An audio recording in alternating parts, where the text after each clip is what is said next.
भारत की सभ्यता और संस्कृति हजारों वर्षों पुरानी है। इसमें अनगिनत कथाएं, महाकाव्य और पुराण समाये हुए हैं। जब भी हम रामायण का नाम लेते हैं, हमारे सामने दो महान व्यक्तित्व खड़े हो जाते हैं। एक ओर मर्यादा पुरुषोत्तम राम और दूसरी ओर लंका का सम्राट रावण। राम को हमेशा अच्छाई का प्रतीक माना गया, जबकि रावण को बुराई का।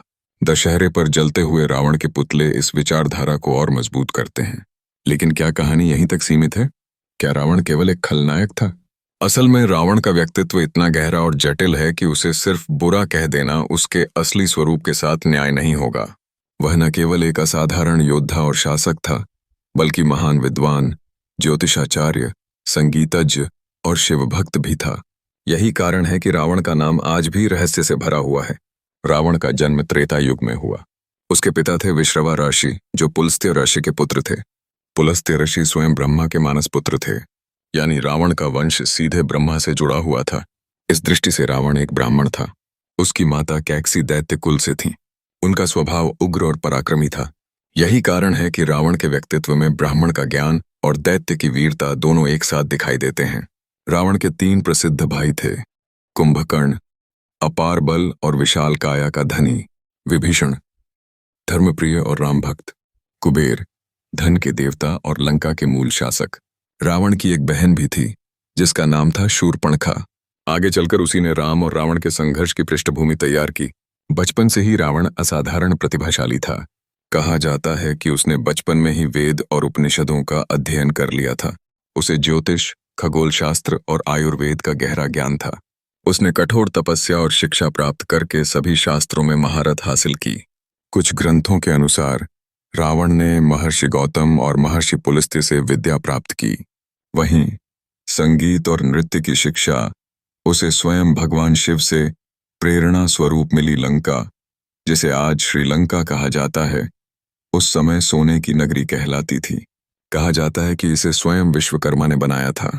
लंका पहले कुबेर के अधीन थी, लेकिन रावण ने अपनी शक्ति से उसे पराजित कर वहां अधिकार कर लिया।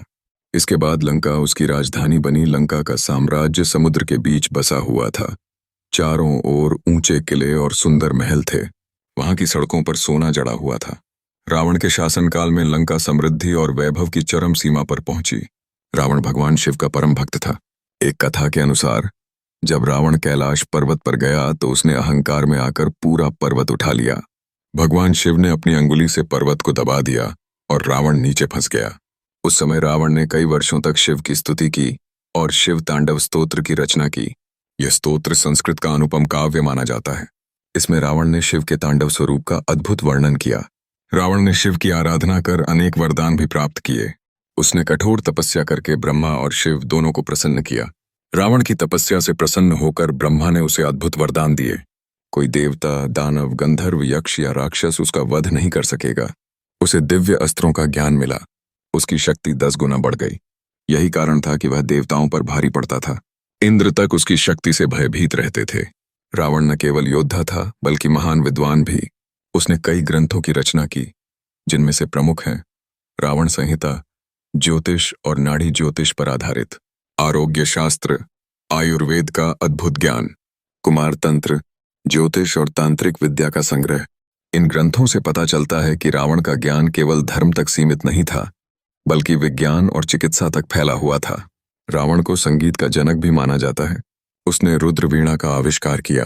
कहा जाता है कि वह वीणा बजाकर शिव का ध्यान करता था। उसकी संगीत प्रतिभा इतनी अद्वितीय थी कि देवता भी प्रभावित होते थे। रावण के 10 सिर सबसे बड़ा रहस्य हैं। कुछ लोग मानते हैं कि ये वास्तव में 10 सिर थे। दूसरे कहते हैं कि ये केवल प्रतीक थे। 10 वेदों का ज्ञान, 10 दिशाओं पर अधिकार और 10 प्रकार की बुद्धि, यानी रावण असाधारण ज्ञान का धनी था। रावण का व्यक्तित्व विरोधाभासों से भरा था। एक ओर वह शिव भक्त था, दूसरी ओर अहंकारी, जनता का रक्षक था, लेकिन स्त्रियों के मामले में अधर्मी। विद्वान था, परंतु अपने क्रोध और वासनाओं का दास भी। इसी द्वंद्व ने उसके जीवन को रहस्यमय बना दिया। रावण केवल एक पात्र नहीं, बल्कि एक रहस्य है। वह विद्वान भी था और खलनायक भी। उसकी शक्तियां और ग्रंथ आज भी रहस्य बने हुए हैं। उसके जीवन की गहराई हमें यह सिखाती है कि ज्ञान और शक्ति का गलत उपयोग अंततः पतन की ओर ले जाता है। इंट्रो के इस हिस्से में हमने जाना रावण का जन्म और वंश, लंका का साम्राज्य, उसकी विद्वत्ता और तपस्या, भगवान शिव से उसका संबंध और उसके व्यक्तित्व का रहस्यमय द्वंद्व। अब हम आगे बढ़ेंगे डॉक्यूमेंट्री के अगले हिस्से में, जहां और गहराई से समझेंगे रावण का वास्तविक रहस्य और उसका संपूर्ण जीवन। रावण के 10 सिर केवल शारीरिक विशेषता नहीं, बल्कि उसके ज्ञान और गुणों का प्रतीक थे। प्रत्येक सिर किसी विशेष शक्ति या गुण का प्रतिनिधित्व करता था। विद्वान मानते हैं कि 10 सिर ज्ञान, युद्ध, भक्ति, संगीत, विज्ञान, रणनीति, रहस्य, इच्छाएं और संतुलन का संकेत हैं। 10 सिर होने का अर्थ यह भी था कि रावण में 10 तरह की बुद्धि और क्षमता का समन्वय था। रावण का व्यक्तित्व विरोधाभासी था। एक ओर वह भगवान शिव का परम भक्त था, तो दूसरी ओर उसका अहंकार उसे कई बार पतन की ओर ले जाता था। लंका का अधिग्रहण रावण ने कुबेर से लंका जीती और वहां अपना शासन स्थापित किया। लंका सोने और कीमती रत्नों से भरी नगरी थी। उसने लंका को समृद्ध, सुरक्षित और सुव्यवस्थित राज्य बनाया। रावण एक महान रणनीतिकार और योद्धा था। उसने अपने सैनिकों को प्रशिक्षित किया और युद्ध की योजना बनाने में महारत हासिल की। उसके पास दिव्य अस्त्र और तकनीक थी, जिससे वह असाधारण परिणाम प्राप्त करता था। पुष्पक विमान, हवा में उड़ने वाला वाहन, आयुर्वेद और चिकित्सा विज्ञान, रोग निवारण और स्वास्थ्य का ज्ञान, ज्योतिष और नाड़ी, भविष्यवाणी और ग्रह स्थिति का गहरा ज्ञान। रावण के परिवार का उसके निर्णयों पर गहरा प्रभाव था। मंदोदरी, धर्मपरायण पत्नी, मेघनाद, इंद्रजीत, पुत्र और युद्ध कुशल, कुंभकर्ण और विभीषण भाई। कुंभकर्ण बलशाली, विभीषण धर्मप्रिय। परिवार के संबंध और सलाह रावण के व्यक्तित्व का एक महत्वपूर्ण हिस्सा थे। रावण की महानता के पीछे उसका अहंकार और इच्छा शक्ति भी थी। उसकी महत्वाकांक्षा और सत्ता की लालसा कई बार निर्णयों में प्रभाव डालती थी। सीता हरण उसका सबसे विवादास्पद और निर्णायक कदम। रावण ने सीता का हरण किया, जिससे राम और रावण के बीच युद्ध अनिवार्य हो गया।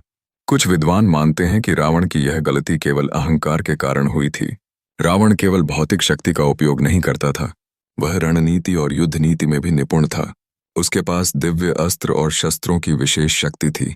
उसने युद्ध में ऐसे हथियारों का प्रयोग किया जो आज भी अद्भुत और रहस्यमय माने जाते हैं। असुरास्त्र, दैवीय शक्ति वाला शस्त्र, माया अस्त्र, दुश्मन को भ्रमित करने वाला, अजेय कवच, शारीरिक रक्षा का विशेष कवच। सीता हरण केवल युद्ध का कारण नहीं, बल्कि रावण के मानवीय पक्ष और वासनाओं का परिणाम था। रावण ने सीता के हरण के पीछे कई रणनीतिक कारण भी बताए। मंदोदरी ने रावण को चेताया, लेकिन उसका अहंकार उसे रोक नहीं पाया। रावण केवल शक्ति और अहंकार का प्रतिमान नहीं था, वह तंत्र और रहस्य शास्त्र में भी निपुण था। उसके पास गुप्त मंत्र और तंत्र विद्या का ज्ञान था। उसने अपने साम्राज्य की रक्षा के लिए इन शास्त्रों का प्रयोग किया। मेघनाद ने कई बार देवताओं को पराजित किया। वह रावण का मुख्य सैनिक और रणनीतिक सहयोगी था। रावण और मेघनाद की रणनीति ने युद्ध को लंबे समय तक रोक रखा। विभीषण धर्मप्रिय था और रावण को सही मार्ग दिखाने की कोशिश करता रहा। रावण ने कई बार उसकी सलाह अनसुनी की। अंततः विभीषण ने राम का समर्थन किया, जो रावण के पतन की शुरुआत बन गई। रावण ने युद्ध में अद्भुत क्षमता दिखाई। उसने कई सेनाओं और राज्यपालों को पराजित किया। उसकी तलवारबाजी और शस्त्र उपयोग की कला अद्वितीय थी। रणनीति और सेना विभाजन में वह अग्रणी था। रावण के पास ऐसे विज्ञान और तकनीक थी जिसे आज भी समझना मुश्किल है। पुष्पक विमान आधुनिक उड़ान तकनीक से भी आगे माना जाता है। ज्योतिष ज्ञान, युद्ध की योजना और रणनीति के लिए ग्रह स्थिति का उपयोग। नाड़ी ज्योतिष, भविष्यवाणी और राज्य प्रशासन में सहायता। रावण के पास कई गुप्त शास्त्र थे। सिद्धि तंत्र, शक्ति बढ़ाने के लिए। राक्षसास्त्र, युद्ध में अजेय बनने के लिए। गुप्त मंत्र, दुश्मनों को भ्रमित करने के लिए। रावण ने लंका में न्याय और सुरक्षा सुनिश्चित की। उसके शासन में जनता सुरक्षित और समृद्ध थी। रावण केवल युद्ध में ही नहीं, बल्कि प्रशासन और कानून में भी निपुण था। रावण का अहंकार और लालसा धीरे धीरे उसकी कमजोरी बन गई। विभीषण का राम का साथ लेना और सीता हरण ने युद्ध अनिवार्य कर दिया। रावण की महानता और शक्ति के बावजूद उसकी मानवीय कमजोरी ने अंततः उसे समाप्त कर दिया।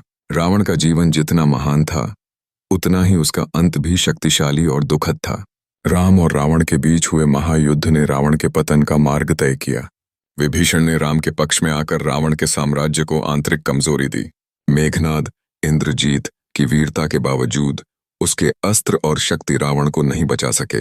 अंततः राम के बाण ने रावण का वध किया, लेकिन यह केवल एक शारीरिक मृत्यु थी। रावण का असली रहस्य उसकी अमर विद्वत्ता और ज्ञान में छिपा है। उसका शरीर नष्ट हो गया, पर उसकी सोच, ग्रंथ और कर्म आज भी जीवित हैं। रावण का जीवन हमें कई महत्वपूर्ण पाठ सिखाता है। ज्ञान और शक्ति का संतुलन। रावण ने ज्ञान और शक्ति का बहुत उपयोग किया, लेकिन अहंकार और वासना ने उसे पतन की ओर धकेला। यह हमें सिखाता है कि शक्ति और विद्या तभी सार्थक हैं जब उनका उपयोग सही दिशा में हो। अहंकार की हानिकारकता। रावण का अहंकार उसकी सबसे बड़ी कमजोरी था। उसने अपनी इच्छा और लालसा को अपने विवेक से ऊपर रखा। परिवार और सलाह का महत्व। विभीषण और मंदोदरी की सलाह को नजरअंदाज करना रावण की हार का मुख्य कारण बना। जीवन में सही मार्गदर्शन को सुनना महत्वपूर्ण है। सद्गुणों और दुष्टता का मिश्रण। रावण में विद्वत्ता, भक्ति और साहस थे, पर साथ ही अहंकार और वासना भी। यह दिखाता है कि मनुष्य के भीतर अच्छाई और बुराई हमेशा साथ रहती है। रावण का सकारात्मक पक्ष। रावण केवल खलनायक नहीं था, उसके सकारात्मक पहलू भी बहुत महत्वपूर्ण हैं। महान विद्वान और शास्त्रज्ञ रावण ने आयुर्वेद, ज्योतिष, तंत्र और युद्ध शास्त्र में गहरा ज्ञान हासिल किया। उसके ग्रंथ और संहिता आज भी अध्ययन के लिए महत्वपूर्ण हैं। शिव भक्ति और धार्मिक दृष्टि। रावण भगवान शिव का परम भक्त था। उसने तपस्या और भक्ति के माध्यम से दिव्यता की प्राप्ति की। साम्राज्य का विकास और प्रशासन। लंका के शासन में जनता सुरक्षित और समृद्ध थी। न्याय और नियमों के प्रति उसकी प्रतिबद्धता दिखाती है कि वह केवल अत्याचारी नहीं था। संगीत और कला में योगदान। रावण ने रुद्र वीणा का निर्माण किया। उसने संगीत, नृत्य और कला के माध्यम से संस्कृति को समृद्ध किया। रावण का नकारात्मक पक्ष। रावण की सबसे बड़ी त्रुटि उसकी अहंकारपूर्ण प्रवृत्ति और वासना थी। सीता हरण ने उसकी महानता को अंधकार में बदल दिया। उसने शक्ति का गलत उपयोग किया। अपनी इच्छाओं के कारण उसने कई अच्छे संबंधों को खो दिया। रावण का आधुनिक युग में महत्व। आज भी रावण के प्रति दो प्रकार के दृष्टिकोण हैं। विरोधी दृष्टिकोण। अधिकांश लोग उसे बुराई का प्रतीक मानते हैं। दशहरे पर रावण दहन इसी दृष्टिकोण का प्रतीक है। सकारात्मक दृष्टिकोण। कई विद्वान और ग्रंथ उसे विद्वान, महायोगी और शिव भक्त मानते हैं। उसके ज्ञान, विज्ञान और शास्त्र अध्ययन को सम्मान मिलता है। समाज के लिए सबक। रावण का जीवन हमें यह दिखाता है कि सत्ता और ज्ञान का गलत उपयोग विनाशकारी हो सकता है। साथ ही यह भी सिखाता है कि विद्या, भक्ति और पराक्रम का सही मार्ग अपनाया जाए। रावण का व्यक्तित्व। विरोधाभास और रहस्य। रावण का व्यक्तित्व अत्यंत जटिल और विरोधाभासी था। एक ओर शिव भक्त और विद्वान, दूसरी ओर अहंकारी और वासना का दास। शक्ति और ज्ञान का संयोजन उसे महान बनाता है, लेकिन अहंकार और लालसा उसे विनाश की ओर ले जाती है। रावण का यह द्वंद्व उसे इतिहास में एक रहस्यमय और जटिल पात्र बनाता है। जीवन का अंतिम संदेश। रावण केवल एक महायुद्ध का पात्र नहीं, बल्कि एक शिक्षा का स्रोत भी है। ज्ञान और शक्ति का जिम्मेदार उपयोग। अहंकार और वासना का विनाशकारी परिणाम। परिवार और सलाह की महत्ता। सद्गुण और दुष्टता का संतुलन। रावण के जीवन का सबसे बड़ा रहस्य यही है कि उसकी महानता और कमजोरी दोनों ही उसके व्यक्तित्व का हिस्सा हैं। रावण का जीवन हमें दिखाता है कि शक्ति, ज्ञान और विद्या का सही उपयोग करना अत्यंत आवश्यक है। अगर इनका गलत उपयोग किया जाए तो पतन निश्चित है। रावण की तरह विद्वान होना संभव है, लेकिन अहंकार और लालसा से दूर रहना सीखना भी जरूरी है। रावण का नाम हमेशा रहस्य, शक्ति और विद्वत्ता का प्रतीक रहेगा। वह सिर्फ एक राक्षस या खलनायक नहीं था, वह एक ऐसा पात्र था जिसने मानवता को यह सिखाया कि विद्या, शक्ति और भक्ति का संतुलन ही सच्ची महानता है। अगर आप भी रावण जैसे रहस्यमय पात्रों के बारे में और जानना चाहते हैं, तो अभी सब्सक्राइब करें और बेल आइकॉन दबाएं।